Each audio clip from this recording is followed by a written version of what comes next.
তো আসসালামু আলাইকুম, কী অবস্থা ক্লাস সেভেনের বাচ্চা কাচ্চারা? আজকে আমাদের প্রথম ক্লাস, ক্লাস সেভেনের ইংলিশ ফার্স্ট পেপার। আমরা আমাদের ক্লাস সেভেনের যেই ব্যাচটা লঞ্চ করতে যাচ্ছি, আর ইউটিউবে এই ফ্রি ক্লাসটা আমরা লঞ্চ করছি। তো সবাই প্লিজ যুক্ত হয়ে যাও আমাদের সাথে, এবং আমাদের প্লেলিস্ট আছে, আমাদের প্লেলিস্ট থেকে তোমরা আমাদের ক্লাসগুলো দেখে নিতে পারবে। তো কথা না বাড়িয়ে চলো শুরু করা যাক। আর তোমরা তোমাদের বন্ধুদের বেশি বেশি করে শেয়ার করে দেবে। তো আমাদের আজকের প্রথম ক্লাস হচ্ছে গিয়ে ইউনিট 1 অ্যাটেনশন। ঠিক আছে, তো আমরা আমাদের লেসনে চলে যাই। ইউনিট 1, এখানে একটা ডায়লগ রয়েছে, আশা করি তোমরা সবাই পড়ে নিতে পারবে। তারপরও আমি আমাদের প্রথম ক্লাসে আমি এই ডায়লগটা পড়িয়ে দিচ্ছি, আর একটা টেক্সট, একটা গল্প কীভাবে পড়তে হয় এটা আমি আজকে তোমাদের খুব ভালো করে বুঝিয়ে দেব। তো চলো শুরু করা যাক। এখানে আমরা দেখতে পাচ্ছি একটা শ্রেণীকক্ষে কিছু ছাত্র এবং ছাত্রী বসে আছে এবং শিক্ষক তাদের ক্লাস নিচ্ছে। অবশ্যই এটি একটি স্কুল। তো টিচারকে এখানে কি বলছে? টিচার কি বলছে? হ্যাঁ, টিচার বলছে good morning and welcome everybody. শুভ সকাল এবং স্বাগতম সবাইকে। তো শিক্ষক এখানে সে ছাত্রছাত্রীদের গুড মর্নিং বলছে এবং স্বাগত জানাচ্ছে। আচ্ছা, এখানে আমাকে কেউ বলতে পারবে যে এখানে নাউন কোনটা? আচ্ছা, গুড।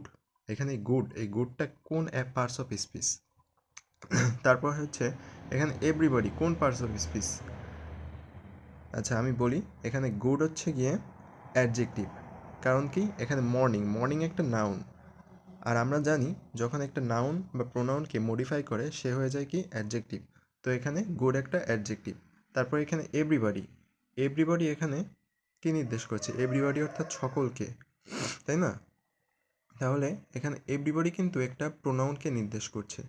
আচ্ছা, আমরা ডিটেলসে আমাদের পরবর্তী ক্লাসে পার্টস অফ স্পিচের একটা প্লেলিস্ট করা হবে, সেখানে আমরা পার্টস অফ স্পিচের নাউন, প্রোনাউন, অ্যাডজেক্টিভ, অ্যাডভার্ব এভাবে করে 8টা পার্টস অফ স্পিচ পর্যায়ক্রমে সাজানো হবে এবং খুব সুন্দর করে বোঝানো হবে। ঠিক আছে, তো পরবর্তীতে পড়ি আমরা। পরবর্তীতে কী আছে? এবার স্টুডেন্টসরা বলছে, উত্তর দিচ্ছে, হ্যাঁ, গুড মর্নিং, শুভ সকাল, টিচার, শিক্ষক। এবং টিচার তারপর বলছে, are you ready for the class? তোমরা কি তোমাদের ক্লাসের জন্য তৈরি? আচ্ছা, একটা জিনিস মাথায় রাখবে যে এখানে যে ক্লাসটা, এখানে যে দাটা আছে, ঠিক আছে, দা এর পর সবসময় একটা নাউন বসে। দা এর পর কি বসে?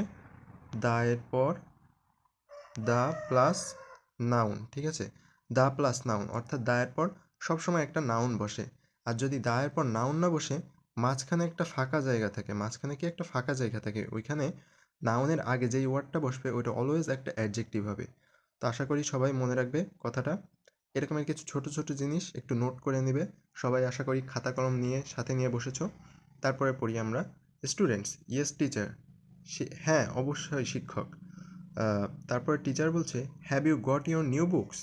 তোমরা কি তোমাদের নতুন বই পেয়েছো? আচ্ছা, আমার কি প্রত্যেকটা ওয়ার্ড ভেঙে ভেঙে মিনিং বুঝিয়ে দেওয়ার দরকার আছে? আশা করি তোমরা এটা পারবে। আচ্ছা, এখানে যদি আমি একটা জিনিস করি, হ্যাভ, হ্যাভ হচ্ছে কি? এটা একটা ভার্ব, হ্যাভ ভার্ব, তাই না? হ্যাভ একটা ভার্ব। এখন হ্যাভটা কোন ভার্ব? হ্যাভ হচ্ছে একটা অক্সুলারি ভার্ব। হ্যাভ কি ভার্ব? অক্সুলারি ভার্ব, তাই না? হ্যাভ হচ্ছে একটা অক্সুলারি ভার্ব, অক্সুলারি ভার্ব। ঠিক আছে, হ্যান্ডরাইটিং খুবই বাজে, আশা করি বোঝা যাবে। যদিও আমি অন্যভাবে লেখার চেষ্টা করছি। আসলে ডিভাইসে এভাবে লেখা সহজ না, কলম পেন্সিলে লেখা যতটা সহজ। তারপরে আসি, ইয়েস টিচার, হ্যাঁ শিক্ষক, উই হ্যাভ, আমাদের কি, আমরা পেয়েছি। তারপর টিচার বলছে সর্বশেষ লাইনে, গুড, ভালো। তারপর প্লিজ রিমেম্বার টু, দয়া করে কি, স্মরণ করিও বা মনে রেখো, টু ব্রিং, নিয়ে আসা, ইয়োর ইংলিশ বুক, তোমাদের ইংরেজি বইটা, এভরিডে, প্রতিদিন। তাহলে পুরো সেন্টেন্সের মিনিং যদি আমি বলে দিই, ভালো, গুড, ভালো, please remember to bring your English book every day, দয়া করে প্রতিদিন তোমাদের ইংলিশ বইটা সাথে নিয়ে এসে, মনে করে সাথে নিয়ে এসো, তাই না? তারপরে কি আছে? And speak English with me and your classmates. মানে কি বলেছে? মানে বলেছে যে ইংলিশ আমার সাথে অথবা তোমাদের ক্লাসমেটদের সাথে অর্থাৎ সহপাঠীদের সাথে বেশি বেশি কী করতে বলছে, চর্চা করতে বলছে বা কথা বলতে বলছে, ঠিক আছে, যাতে ইংলিশটা ভালো করে বোঝা যায়। তো আশা করি এই টেক্সটটা সম্পূর্ণ বোঝা গেছে। এবার আমরা যদি একটু প্রশ্নের দিকে তাকাই, নিচে কি প্রশ্ন আছে, read the conversation, act it out in pairs, discuss this question with your partner. তোমার তোমার তোমার পার্টনারের সাথে এই এই যে টেক্সটটা উপরে পড়ে আসলে এটা ডিসকাস করতে বলছে, ঠিক আছে। তো what does the teacher ask the students to do, এখানে প্রশ্নটা বলছে what does the teacher ask, teacher কী জিজ্ঞেস করলো, to the student to do, স্টুডেন্টদের কী করতে জিজ্ঞেস করলো, হ্যাঁ, ওই যে বই নিয়ে আসতে, প্রতিদিন বই নিয়ে আসতে, ঠিক আছে। তাহলে অ্যান্সারটা কী হবে, দ্য টিচার টিচার কী করছে, ask the student to bring their books every day, ঠিক আছে। এইভাবে উত্তরটা একটু সুন্দর করে তোমরা গুছিয়ে লিখে নিবে।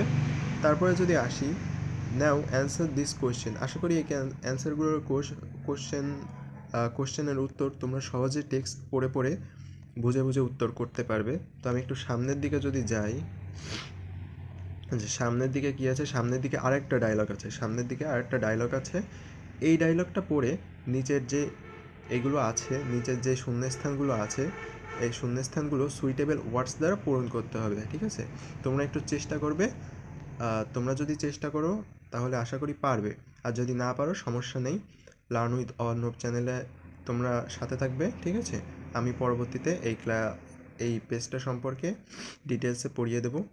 আর সামনের দিন আশা করি সবাই সংযুক্ত থাকবে, আর ক্লাসটি কেমন হলো অবশ্যই জানাবে। যেহেতু আমার আজকে প্রথম ক্লাস, তো একটু ভুলভ্রান্তি থাকতে পারে, সবাই ক্ষমা সুন্দর দৃষ্টিতে দেখবে, আশা করি ভালো লেগেছে। তো দেখা হচ্ছে পরবর্তী ক্লাসে, ধন্যবাদ।